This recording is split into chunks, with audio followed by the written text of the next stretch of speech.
Support for Radio Friends comes from Columbia Healthy Smiles, the dental office of husband and wife team Dr. Batson and Dr. Abe, offering comprehensive and customized care to patients of all ages. Learn more by calling 573-721-9039 or online at www.columbiahealthysmiles.com.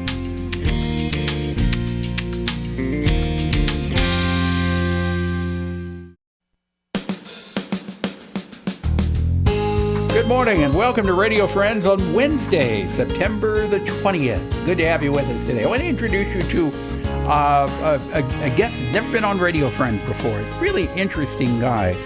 Chi-Ren Shyu, professor of engineering at the University of Missouri in informatics. Yes. We're going to talk a little bit about AI. In fact, that's why you were here today. You sent me an email. You heard Scott Christensen on here. But let's start off. Where would you like to start first? I think, I would like to share, with the listeners about, our initiatives on this campus here, through the Institute for Data Science and Informatics. And this is the institute we established in 2008. Has been 15 years. And not many people have heard about that. And we train PhD students in informatics, AI, data science, and also master's degree students. And we have almost 140 graduate students in the program. In informatics? In informatics and data science. Okay. What do you classify as informatics? Informatics, to use computational methods to really help the real world applications.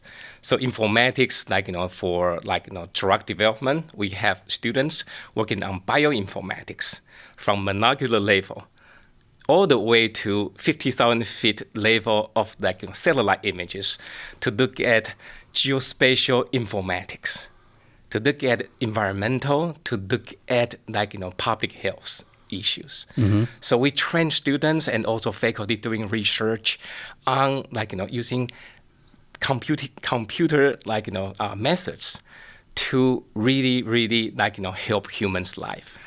This has been going on for 15 years. 15 years. Why has it been such a well-kept secret? It's not really well-kept secret. We are known nationwide. But but the majority of the people in the area are not familiar with this. That's exactly the purpose I'm here, right? To share it with you. So perhaps this is the first that folks listening to you this morning have heard about this, even though it's been around for 15 years. And how has it changed people's lives? How has this changed people's lives? I think to streamline for example, we have faculty working on drug repositioning and how we use genetic information from large-scale data set to really understand which subgroup of patients, how we repurpose the drugs to help them better treat their cancers, right? So how we use innovation in computing to help patients to have better life. Where do you see this going? Where will it be another 15 years from now? I think another 15 years, we're going to see more and more AI-enabled and AI-driven type of interventions. And we heard there are many new FDA-approved AI tools, machine learning tools to assist diagnosis. And we have seen, people using AI for driverless car, right? For for smart city, and how we use AI to really help manage large power grid, large scale of the patients. So, do you see artificial intelligence as a good thing?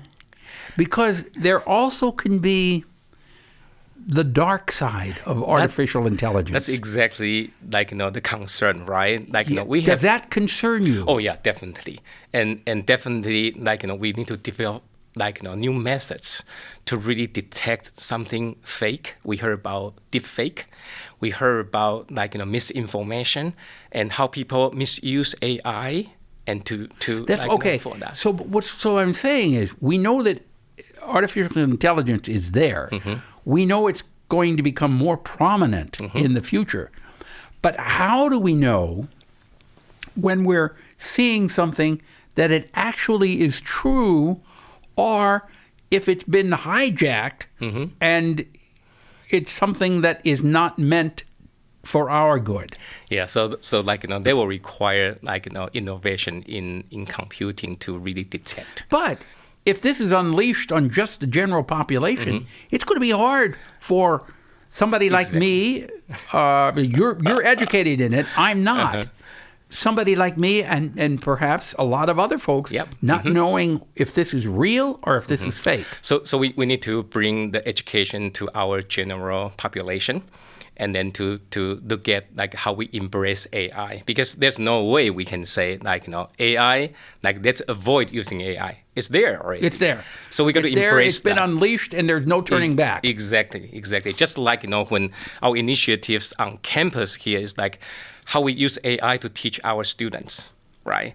And then instead of looking at purely academic integrity issue, we got to look at how we partner with the students and how we take advantage of AI so they can learn things differently from their previous generation. 100 years from now, can you look into the future? What are we going to see 100 years from now with AI? Well, I'm not the fortune teller here. I know. But what I'm saying is AI is not going to replace human 100%. I'm sure some functions of human will be Do you think replaced. AI could ever become dominant over human beings? My answer is yes and no. Okay, yes is the power of AI can go beyond what our imagination when there are new breakthroughs. That's mind-boggling. So the AI could become more intelligent than human beings. That depending on the breakthrough of the computational innovation. At this point here, generative AI is not going to be that far. Right, they can do a lot of new things, good things here. But could it ever learn faster than what human beings can and start to control human beings? Would a machine ever be able to control? I know this is a hypothetical question, and we only got a minute left here. Yeah, that's right. Yeah, I think we got to be cautious about developing AI methods and tools, right? And how we make sure our training and also our commercial software development, we have AI ethics and also to prevent things from happening. Yeah, it's almost you have to put a leash on it. That's right. I'm sure, and regulation too. Yeah.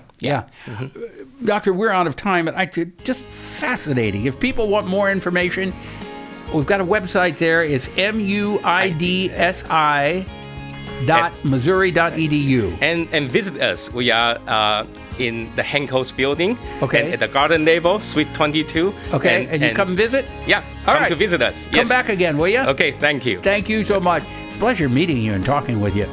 Something you'd like to hear or see, drop me an email, pepperp, Missouri.edu. Have yourself a nice day. Bye.